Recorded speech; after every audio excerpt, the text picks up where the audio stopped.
A little bit of what's going to happen today. So we're going to have our remembrance now.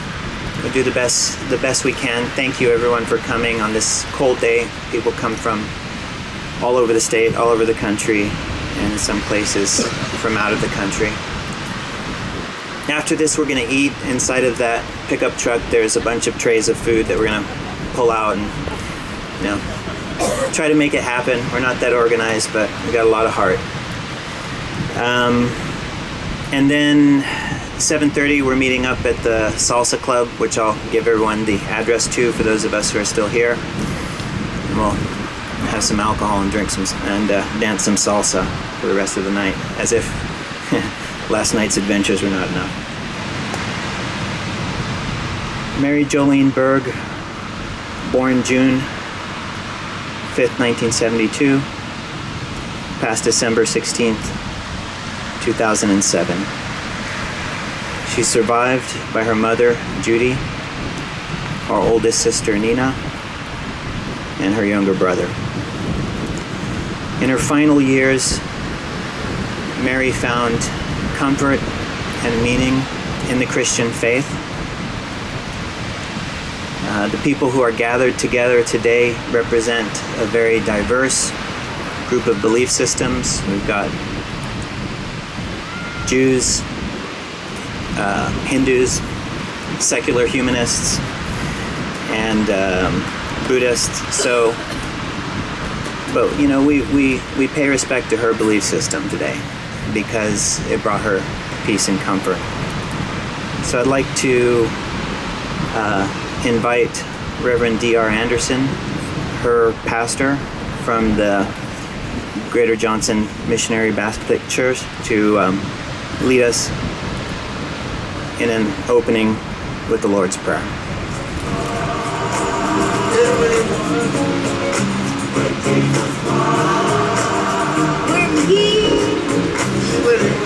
If you don't mind, would you bow your heads with me, please? Would you say this with me, please? Our Father, which art in heaven, hallowed be thy name. Thy kingdom come. Thy will be done on earth as it is in heaven. Give us this day our daily bread, and forgive us our debts as we forgive our debtors. And lead us not into temptation, but deliver us from evil. For thine is the kingdom, the power, and the glory. Amen.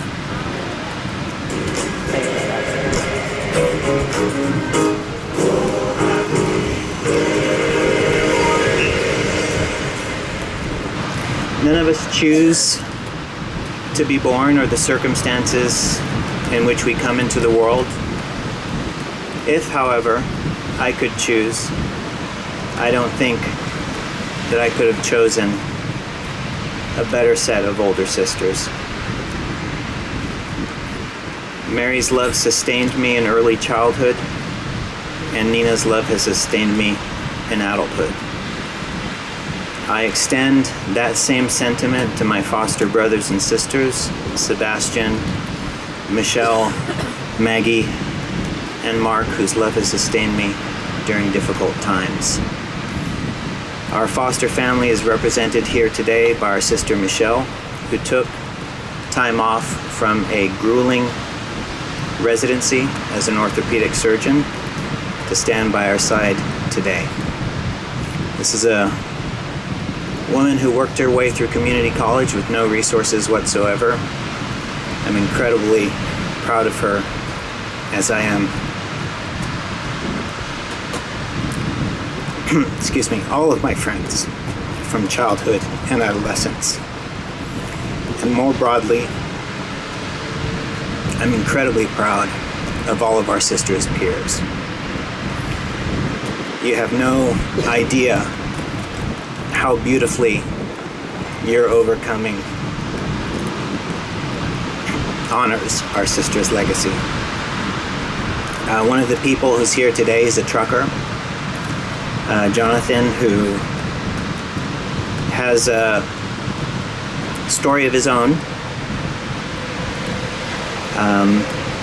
but he's going to open the ceremony with a song. You made me hope for something better. You made me reach for something more. You told me to run, you told me to fly. Help me to free the me inside. Help me hear the music of my heart. Help me hear the music of my heart. You song over the interwebs, and I really connected with it. And the words are, we fight our way in and we fight our way out. So it's pretty simple. If you like to sing along, feel free to sing in the chorus.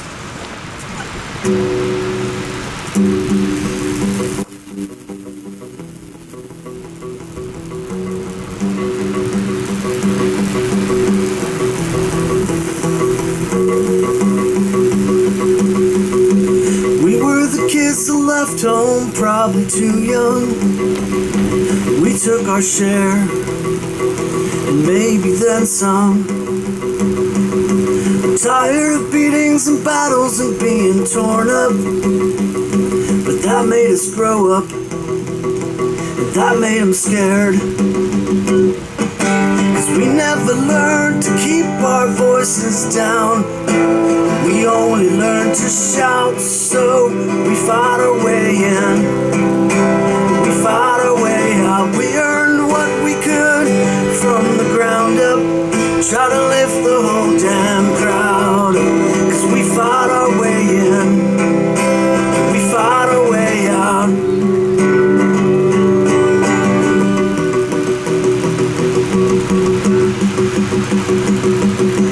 There's still a kid somewhere that needs to hear this. Somebody cares. Somebody knows. Who's tired of beatings and battles and being thrown up. Just pick yourself up, cause it's time to go. Cause we never learned to keep our voices down, no. We only learned to shout, so we fought our way in. We fought our way out. We earned what we could from the ground up. We tried to lift the whole damn crowd. Cause we fought our way in. We fought our way out. We fought our way in. We fought our way out. We fought our way in. We fought our way out.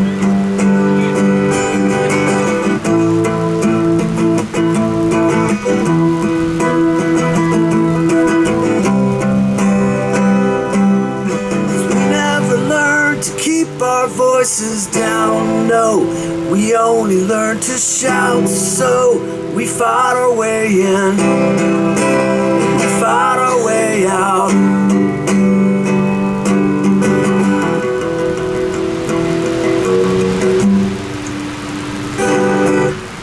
You made me whole for something better. Keep fighting. You told me to run, you told me to fly. Help me to free the me inside. Help me hear the music of my heart. Help me hear the music of the heart. You open my... Thank you, Jonathan. So Mary was known, her story was known by many. A little lower, please.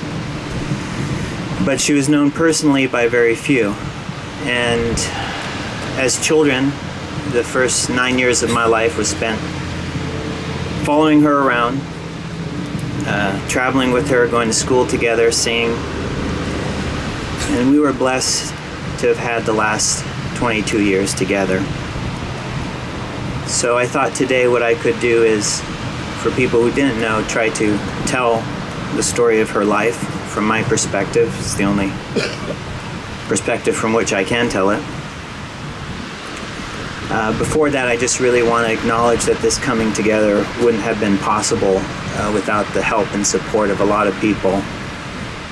You know, it's just, we fall into two categories. We fall into the category of people who have either lost someone or will lose someone. That's just the cycle of life. And eventually, we'll lose ourselves. But I want to thank Jonathan. I want to thank the people who helped me with the little video, because I just thought it would be, you know, inspirational to do that. And I also really want to thank PJ, who came up and said, you know, I'll cook for 100 people. And it's, you know, it was those little actions that gave me the courage to actually try, because I'm sure everyone who has experienced loss just knows that, you know, it can be debilitating, and without that support, you just have no capacity to do things. So thank you very much. But I also want to read a long list of people who reached out, and good friends and families. There's some people who wanted to come, they're financially unable to do so. Some people who are surgery, sick children. But this gathering today is really for Mary's peers. And so I'm going to thank a lot of people. I'd like to thank the Ajamian family, very dear friends, the Walden family, the Frampton family, the Montgomery family, the Jones family, the Hanna family, the Connolly family, the Weidman family, the Likens family, the Elgersma family, the Hanson family, the Harrop family, the Arnold family, the Johnson clan, the Dunbar family, the Kelly family, the Diaz family, the Fortune family, the Wander family, the Rugley family, the Gillis family, the Butterfield family, the Pendel family, the Helmstedler family, and the Jacobson family. Finally, we thank her peers and our friends in Brazil, Mexico, Argentina, Peru, Venezuela, the United Kingdom, France, Denmark, Sweden, Switzerland, Germany, the Middle East, South Africa, Kenya, India, Burma, Thailand, the Philippines, Japan, Taiwan, China, New Zealand, and Canada and Australia. Sorry, those are all the places we received wishes from in the last 2 months. I want to give a special thank you to my friend Arrow, because during my darkest hour, when I was ambivalent about life itself, she reached out to me, and that small gesture gave me strength. Families exist as systems, and at that point, our family was at its most fragile point, and had I faltered, I don't believe that Mary would have had the years of peace which she had. So thank you, Arrow. So now, we'll talk about the story of her life. We got through all the tribes. So my earliest memories were of my sisters, of their presence, or the memory of their presence, because of the youth and naivety of our parents, and the systematic deception and manipulation which was thrust upon them. Mary and I were denied the love of our big sister, but her memory was always with us, kept alive and given hope until the day that we were reunited, for which I'm very thankful. Mary actually saved my life when I was about 18 months old. We were living in, the Mullins are here. Thank you, guys. We're living in Switzerland, and I was crawling around as a toddler, and she would always hover over me. And I don't know what our parents are doing, but I went out onto the balcony of this apartment building, and I was about to crawl off the edge of it, and she freaked out, went and grabbed my mom and dad, and they yanked me off of the balcony when I was, about to go over. So she saved my life when I was 18 months old. And years later, I would try to return the favor. I remember the day when I learned how to ride a bicycle without training wheels. We were in Paris, and on our evening walks, we would walk underneath the Eiffel Tower. And after about 2 weeks of the training wheels, she decided that I was ready to ride without them. So she would push me along, hold on. She adjusted the seat down because we were sharing the bike. We didn't have our own bike. She'd push me along, and then about 120 seconds into it, probably about 65 meters into it, I realized that she wasn't there anymore. I was on my own power.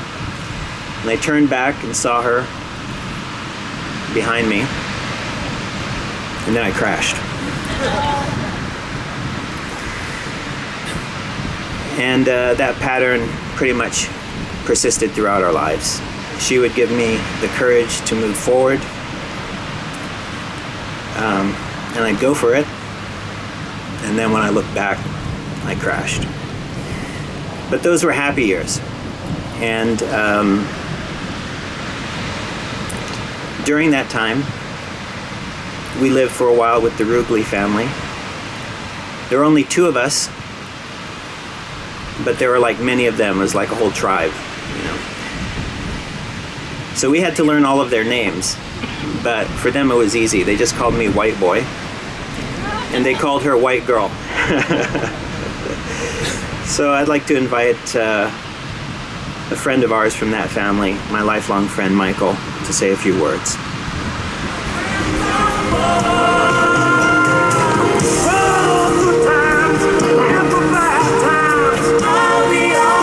So every time I saw White Girl, I don't know, she left her Barbies behind. So every time we saw a Barbie from then on, we thought of her. All the Barbies in the home were named after Jolene. So I don't like doing this. Last time I gave one of these speeches was when Ricky was gone. Ricky and I had the honor of becoming very good friends in Budapest, and he confided in me before he passed away. Wow. So I could tell people about his life at the end. I'm here to tell you about Jolene's life at the beginning, because we all heard of the sadness. The first memories of my life are of Jolene and Don. Life was good. The possibilities were endless. And yes, we were a big family. Loud. We never sat still. And I don't know, as a 4-year-old or 6-year-old, you kind of are aware that you're making a lot of noise. What I remember about Jolene is that she had more energy than all of us, And I would think in the back of my head, I'd think, oh my God, she's going places. This girl is so happy and she's going to change the world. I wouldn't be saying this if it wasn't true, and I wouldn't be here if I didn't know these 2. But that was the impression. I want you to know that she was a very, very happy child. We were happy as kids. Our family was always happy. We ate well, lots of music and tambourines and guitars. But Jolene was very, very happy. She had a radiance on her face. She screamed and laughed and played. That's how I remember her. And I wanted to share that with you. I think we don't want to live in the past, but if we can hold on to our childhoods and hold on to the happy memories that we've all had, and try to help each other become happy again, I want to play a song. Is that okay? Yeah, go for it. I was, so I'm also here to represent the Simon Black family, the Rugley family, and I guess this is the legacy of music. We were tuning the levels, and I had the guitar, so I haven't played this song in years, but If you want, you can use that mic or that mic, whichever one you want. thank you. No, it's fine. So this is sort of random, but this is what we're known for. It's be random. Okay, so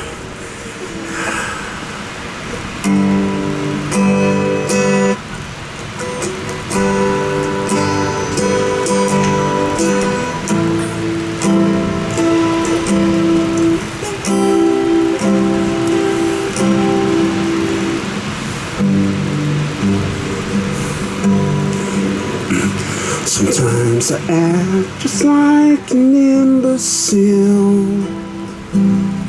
She loves me still. And all the faces she's been making, are they for real? What does she feel inside?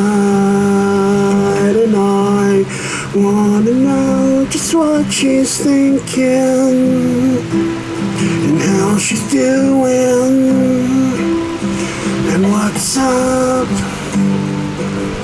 She don't talk much, but I hope that she's alright. Yesterday I hung my head in shame.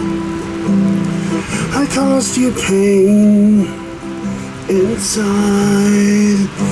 I'm sorry for the hurt you feel, 'cause it's all too real inside.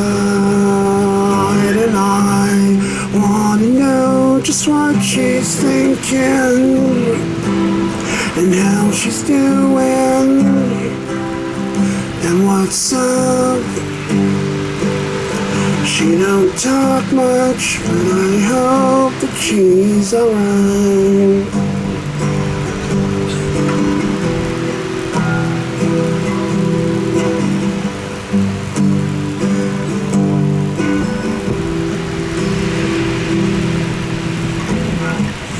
And today the rain is falling hard. She's playing cards inside, and I stand under her window and I cry, won't you let me in inside? And I wanna know just what she's thinking and how she's doing and what's up. She don't talk much, but I hope that she's alright. And I wanna know just what she's thinking and how she's doing and what's up, what's up, what's up. Well, she don't talk much, but I hope that she's alright. Thank you.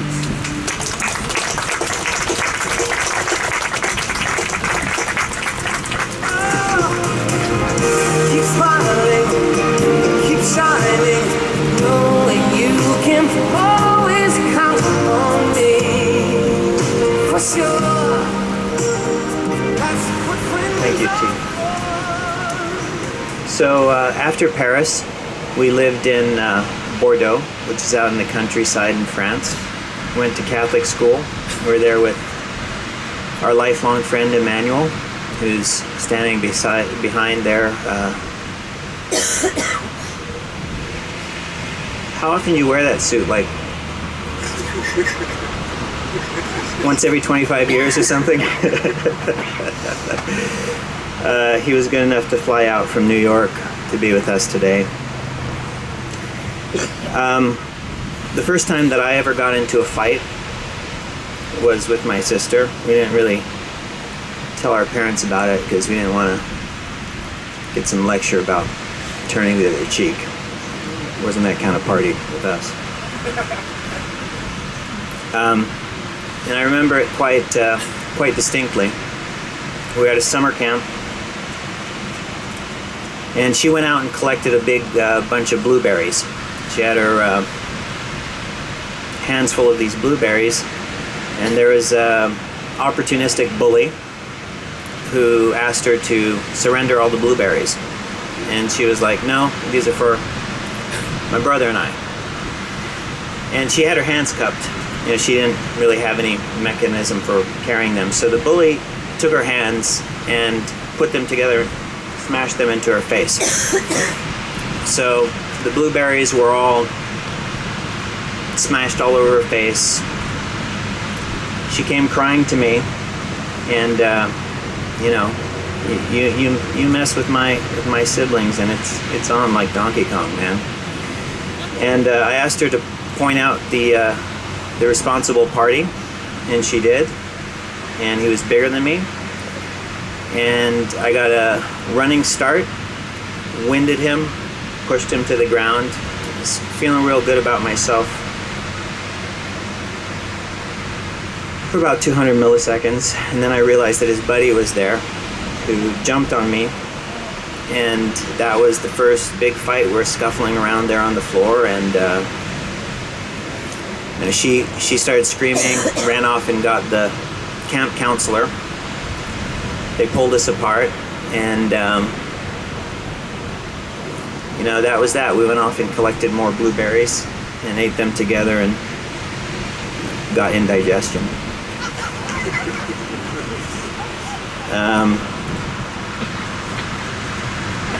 And then our separation. Her grandfather directed that she go to a recording studio to do some songs, and it was presented to our family that it would be for a few months. That's it. And my parents fought over it. I mean, I remember going to sleep and hearing this big discord in the family.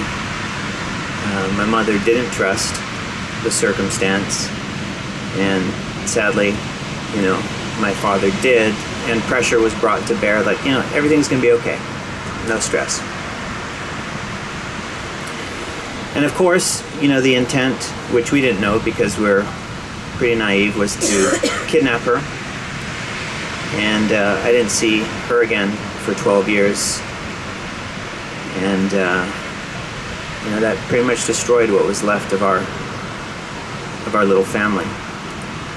So we know the rest of the story, and we won't speak of the evil, but rather we will give power to her courage, because she stood up. And whenever she was able, and whenever I was able, we'd write cards to each other. It's something that I keep alive in terms of my tradition with family members, is writing cards. It's important. It's social media and all this type of stuff creates a false sense of intimacy. Write cards, get on the phone, meet people in person. That's how you maintain your relationships. And she had really, really beautiful cursive writing as a kid, and I didn't. I hated cursive. I just wanted to print. I was really happy when I got a typewriter. I was even more happy when computers came out with a spell checker. And she would write back, and I saw her writing deteriorate. It went from beautiful, beautiful cursive writing to the writing of a tortured person.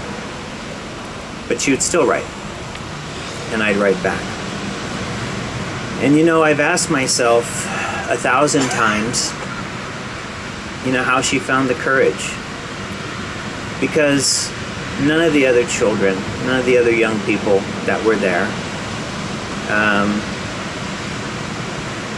had it.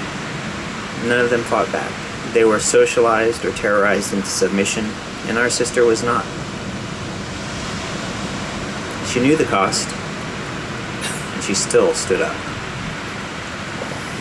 And I believe, frankly, that it was a combination of strength of character and also a connection back to the happy years in childhood which we had, which she was able to juxtapose and contrast against the evil that she was surrounded by in a way that some of the other people there could not.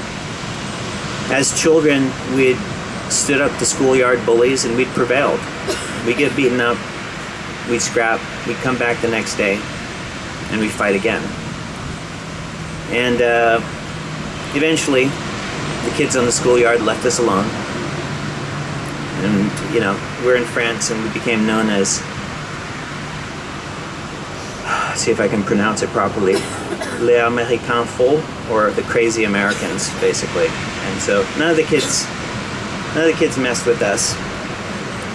And in her own life, while others were scared, beaten down, deceived, or wowed, she recognized the petty, third-rate, organized crime syndicate as nothing much more than a bunch of cowardly,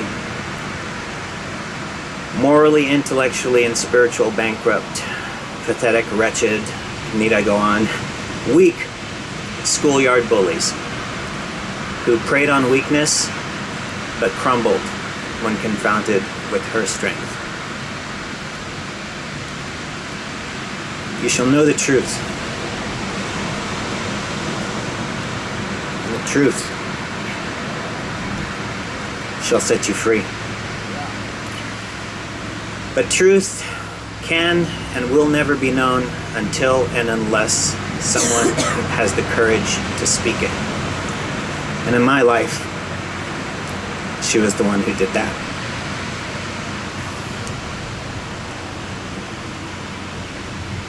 But, if you've been taught lies for a long time and you hear truth, initially, it does not set you free. It tears you apart. It breaks your heart. When everyone around you is lying, believing in lies, when you fight to speak the truth, it is not just courageous, it is an act of rebellion. It's an act of revolution. And there's always a price. So think hard before you undertake to speak the truth, because it's a weapon. It's a weapon against those who seek to do harm and exploit. It's a weapon against those who seek to perpetuate harm and exploitation. And it's a weapon against those who seek to cover up harm and exploitation. They tried all those things on her. They failed. She won.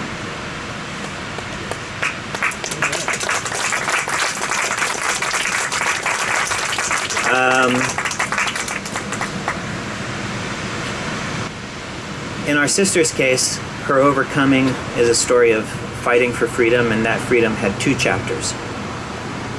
The first was to free herself physically. That had been accomplished. The second, which was the most difficult chapter, was to free herself mentally, and she did accomplish that too, but it was the most difficult fight of all. In her aunt's home, I eventually, came and started working my way through college in San Diego. She was with her aunt. It wasn't a bad situation, but it wasn't a situation that was really respectful to her. She was kind of treated like, she was very controlled, and she was treated like a kind of a second-class citizen in the household. There was one case where she would make money by cleaning houses while she was going through community college, and one of her cousins needed new dental work, and they took all her money to fix her cousin's teeth. So better than the alternative, but she wanted to be free. She wanted to do her own thing, and we all kind of knew that she didn't have the tools to do that responsibly, but it was an inevitability that she would try.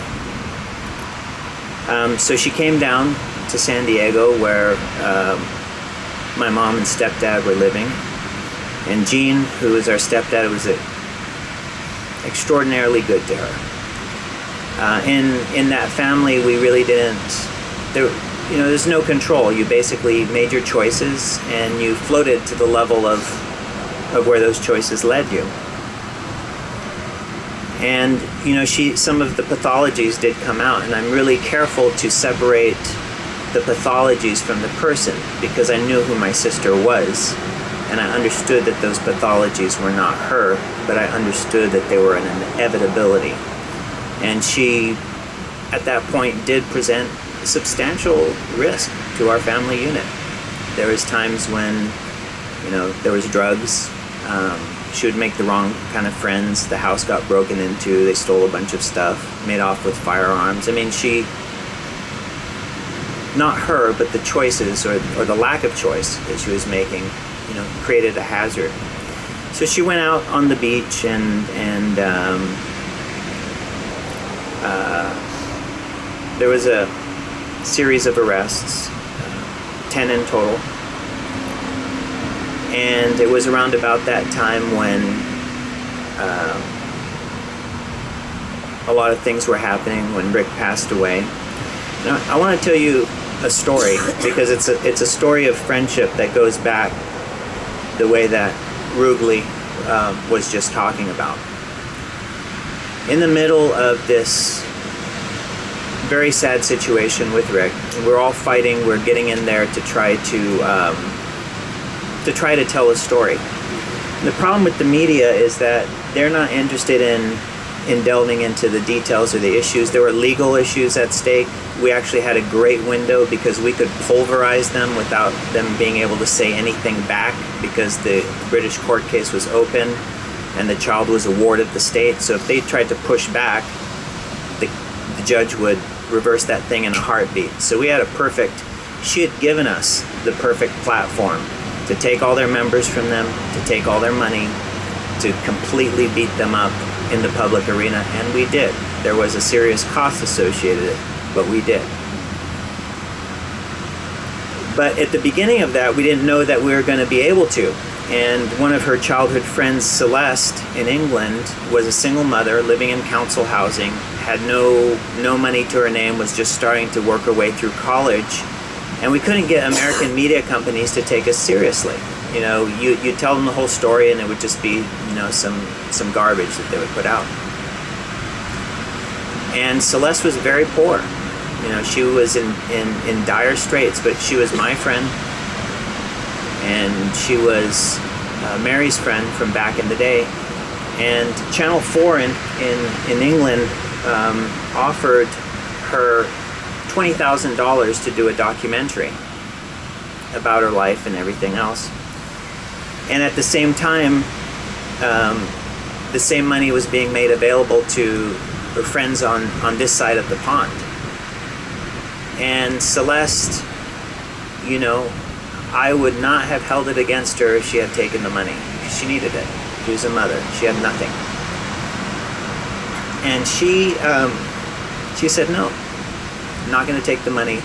I'm going to let the documentary be made in the States so that story could be told well. So we're thankful to Celeste. And also I think I should acknowledge during that time when we were trying to get the word out, one of my very good partners was Sarah, who really helped me to keep the promises that I had made. So what does this have to do with Mimi? Well, it has a fair amount to do with her because she opened the door for us.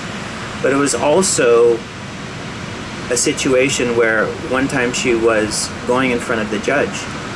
We showed up with the media information, with the articles, with the stuff, and the judge, instead of throwing the book at her, put her into a program where she had housing,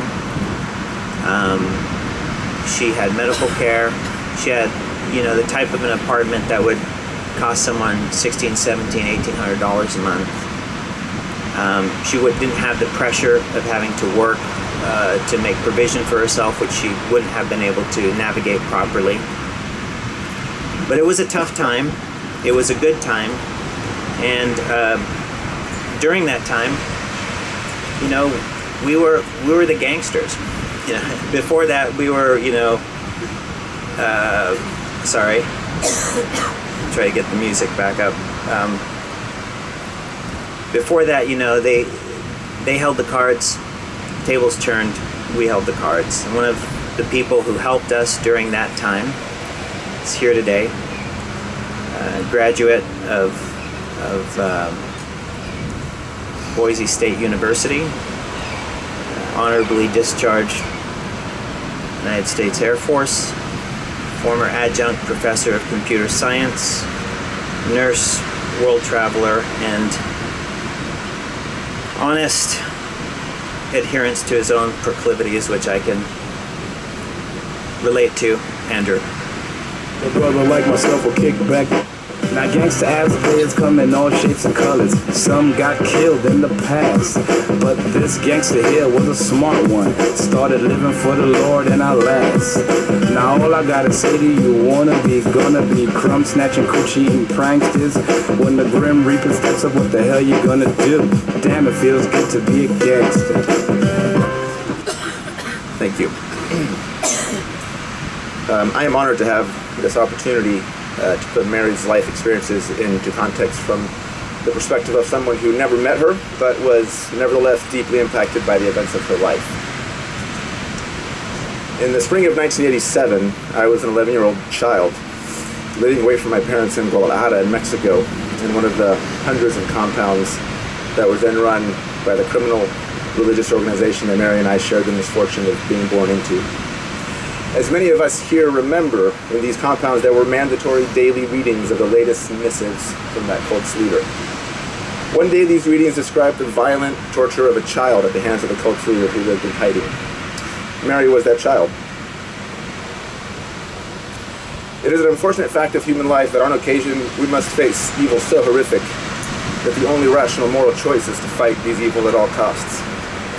When faced with these evils, we must choose between resigning ourselves to them or fighting them with everything we've got. Mary helped me make that choice on the day that I learned of her existence. She taught me in crystal clear terms that this life is only worth living if its beauty and innocence and potential are fought for and protected. In my outrage at the way she was being devalued, I found my own value. In this horrific assault on her humanity, I found my own humanity. I made a conscious choice that day to be on Mary's side in the fight against the criminal cult in which we were both trapped through no choice or action of our own. And now in my 5th decade walking this planet, I continue this fight. Fighting this fight as a child made me feel a bond with Mary, a camaraderie of the kind that arises anytime two human beings share a struggle.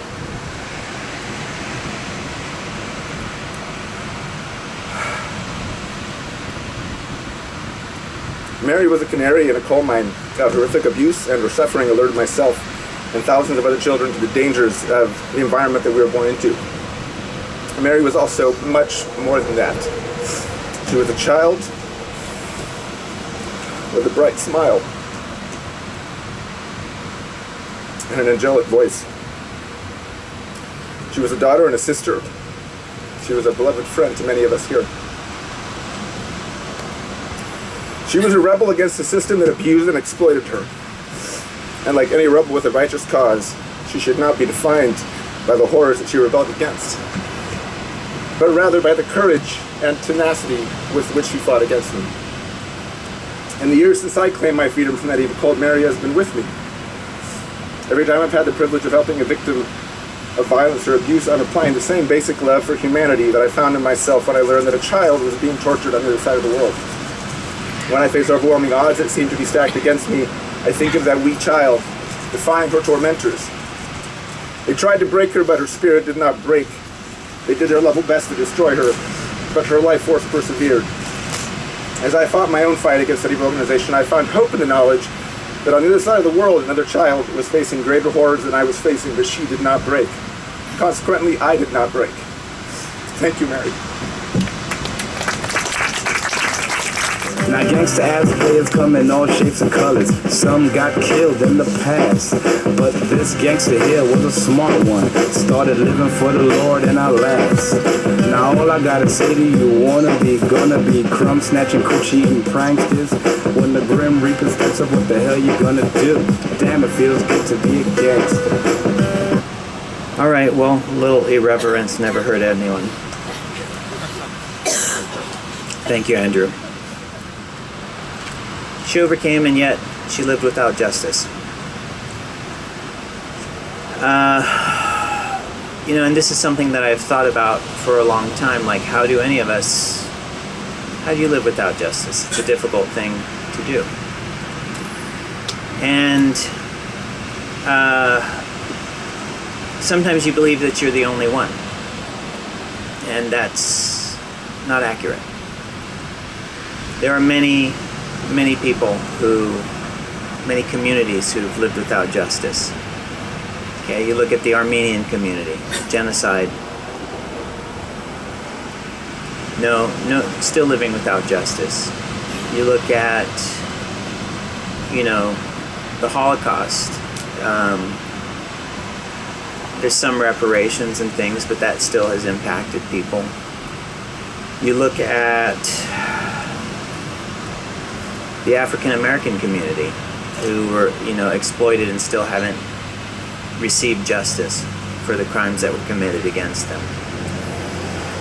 And so, how do you live without justice? And I think the answer is you have to remember and keep your sense of outrage. But you really have, in my own experience, there's 3 patterns that people have used, or 3 models that people have used in order to address these things. One model is to just disassociate from the past, deny. The other model is to make the past your identity and to seek out other individuals, and you just kind of get stuck there.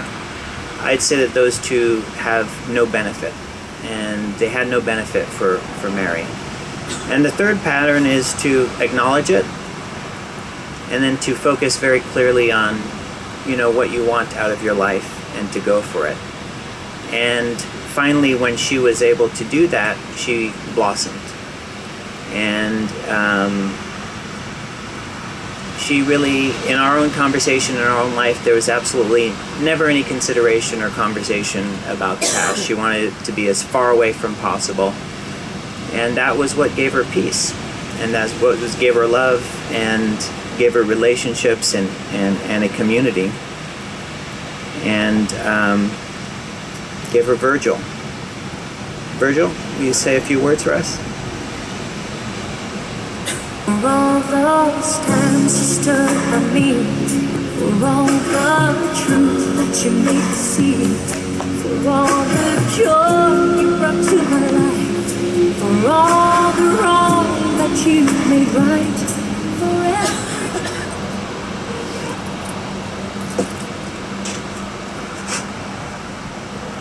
Give God the glory. That was the most,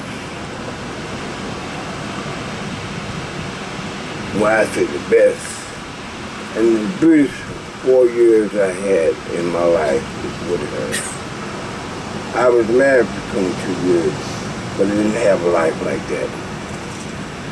We were so compatible that, Lord, it's just something that the Lord put together, because she wasn't a Christian, but I got her to come to the church to be a Christian. And that's what made us so compatible, by being faithful to the Lord, And for these last 4 years, every single day she was in her Bible. I wake up, I goes over there, get coffee. She's in her Bible, 7 days a week. You couldn't do that. The Lord couldn't know that she was coming. And for me to be in my Bible every day like that, she beat me several times. Can I read you a scripture? That was her main thing, scripture. When I brought her to Bridge of Hope, that was her main thing, bringing our scripture to each and everybody at Bridge of Hope. So, Jolene, may you rest in peace. I love you, and I will see you soon. Be with me.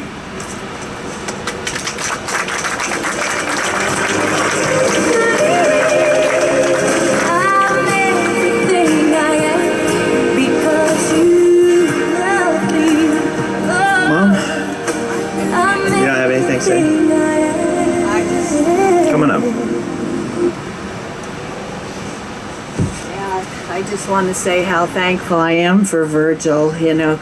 You pray for your kids and you don't know who God's going to bring into their life to really bring them together. And the church and Bridge of Hope, and Carolyn is here. She's from Bridge of Hope, sitting next to Virgil. And all my friends, I have my friends here, and if it wasn't for them, I wouldn't have, made it through all this stuff. I had support too that held me together. Sam and Asa stood by me when there was nobody that stood by me at a certain time. And if it wasn't for her, anyway, I'm just so thankful. I thank you all for coming. And, the last week of Jolene's life, because we went on a trip to Laughlin the last week before she died, and she was like an angel. I mean, she was really like an angel. There were angels with her, and I mean, when I think about how Jolene was in the last week of her life, it was transforming to me, because there was a sweetness. There was an extreme sweetness. And I'm going through the desert, and I hate the desert. I get down that road to Laughlin, and I just get miserable. There's nothing to see for hundreds of miles but desert shrub, and it's ugly. It never rains there. It's a cursed land. and Jolene was pulling out music and being sweet, and I know that she was surrounded by angels. And I truly know that angels come to get us when we're ready to be transported, because that was just my experience. It actually transformed me to know that and to feel that, what I felt with Jolene. Truly God, really did a work in her. Thank you. I'm starting with the man in the mirror, yeah. I'm asking him to change his way. Change your message, could have been it. So a lot of people from all over the world have sent in cards and sent in notes, and our oldest sister, I'm going to go and get drunk and do some salsa dancing, so she's in charge of the family from this part onwards. Unfortunately, the paper that I had brought got soaking wet, so that's okay. I went through all the beautiful cards that people had sent from all over the country and all over the world, and I chose one that just really said how I think I like to remember Mary's life. I have no idea who Natasha is. Maybe some of you do. But she says, I'm sending you all a huge hug today and keeping you in my thoughts as you grieve and celebrate the existence of such a beautiful soul. Jolene will always be remembered for the massive impact of her testimony on so many people, and I truly believe without that, many more youngsters would have been robbed of their freedom and their chance at a life. May we all do her proud by succeeding in whatever path we've chosen. And I think to me that's such a huge thing to say about Mary. So many people know her childhood. I only knew her until I was 9, and then I didn't meet any of my family again for another 20 years. So I knew her as a young, joyful child, and then I had none of the knowledge of the times and hardships that she went through, or of the person that she was to so many others, the heroes that she was to so many others. And there was a point in time around Ricky's death and the Rolling Stones article, and I was actually furious at the time. I was just livid that once more Mary's hardships had to be put out there in the public, that just one more time she had to be brutalized. But I had no idea how many people that would help, how many people's lives that might change, how many people because of that were able to get out. And to this day, I owe Don a huge apology for how angry I was at the time for him allowing that to happen. And I'm just so grateful for all of you for being here today and honoring her. And I hope that what you remember of her is the joy that she had in her last years and the joy that she brought people around her and the fact that she won. She won, you know?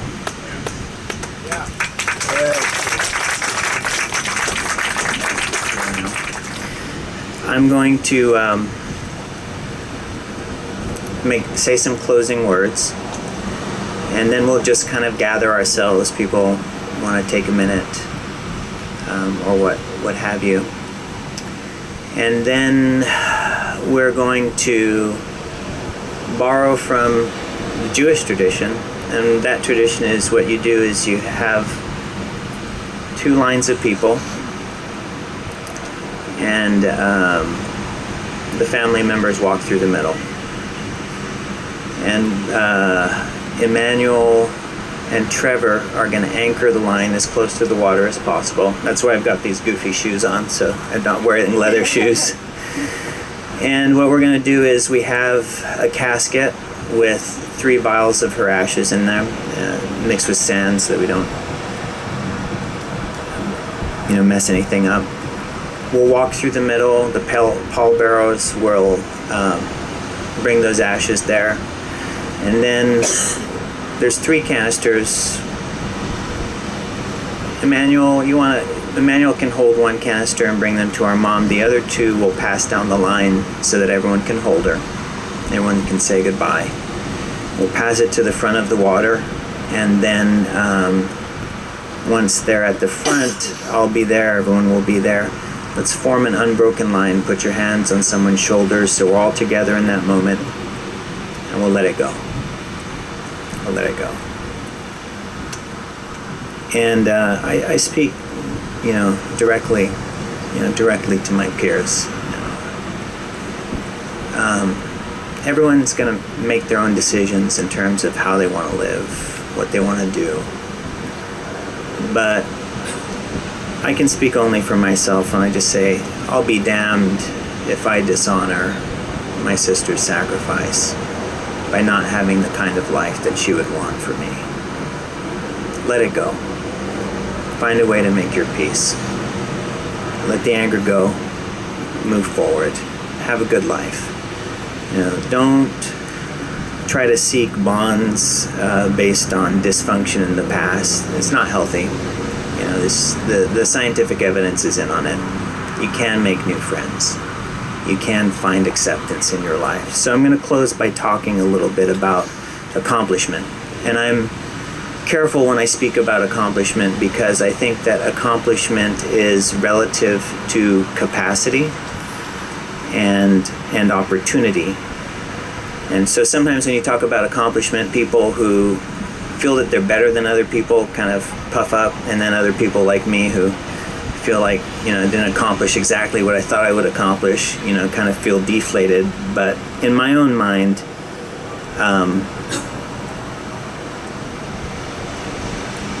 I have more respect for the Haitian immigrant who's scrubbing a toilet against all of the injustices and prejudices that they're facing than some polished Ivy Leaguer hailing from the Hamptons, ripping off pension funds on Wall Street. And, by some people's standards, my sister never really had the type of accomplishment that some people here have had. But in my own mind, she was the most accomplished woman I knew. But let's give ourselves credit. Because we have amongst us teachers, we have amongst us engineers, we have amongst us artists, we have amongst us physicians. There doesn't exist a piece of technology that you have used today or in the last week that someone in this audience hasn't had a part in developing. That much I know from a technology perspective alone. You filled out a timesheet, someone here has helped you with that. One of the systems you use has been written by someone here. You made a phone call, that was passed over a packet switch network that one of the engineers here helped design. If you search for something online, those algorithms, something like that was written by someone here. You have children in school, there are teachers here. You've ever, Rugley's brother just got out of surgery. Well, we have a surgeon here, and nurses, and all those people. Small businesses. That's how far we've come up. And I believe that our best days are still in front of us. And during those days, we will have, heady days, and we'll have a lot of loss. And during those difficult times, we'll remember the story of our sister. How in spite of all the odds, she stood up. And through her example, I believe, I expect, that we always will stand up. I don't believe in much. I'm a skeptic and a scientist. But this I do believe, with all my heart. When we stand, even when we are alone, forsaken, abandoned by false friends, and all that we have in those moments are the courage of our conviction and the communion of our own conscience.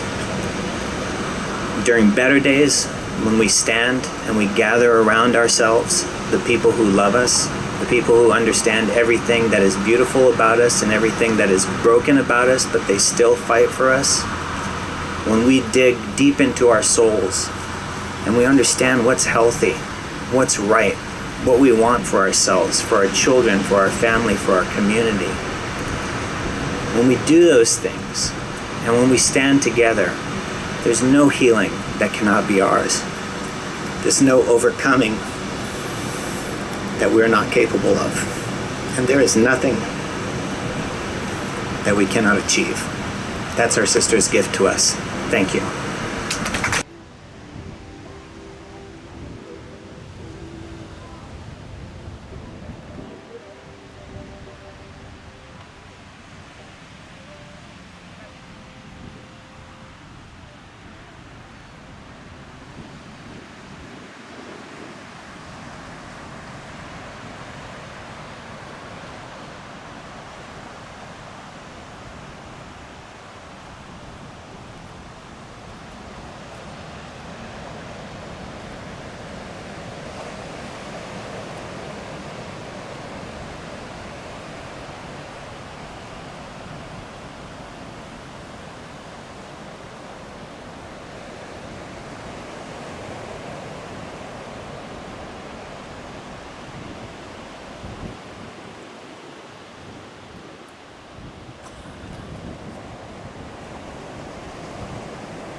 All the way to the start of the line.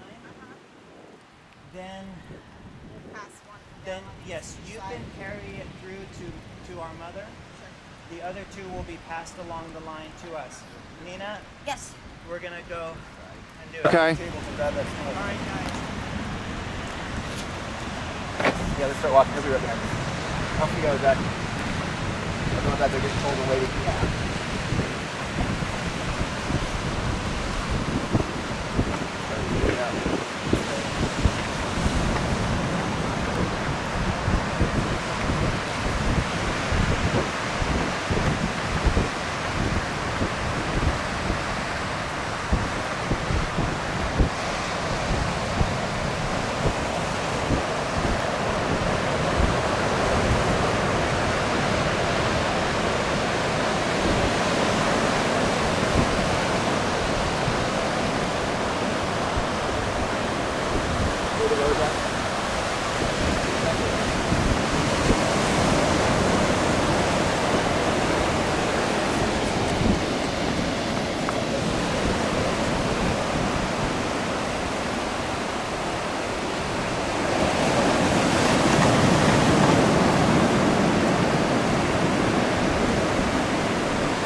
So we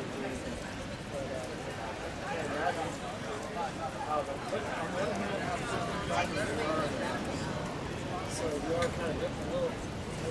We come out with the you gotta be tough to get a lot of shoes. Very much.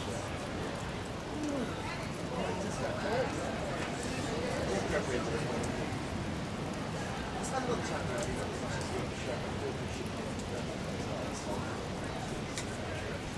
when I came over, Seattle's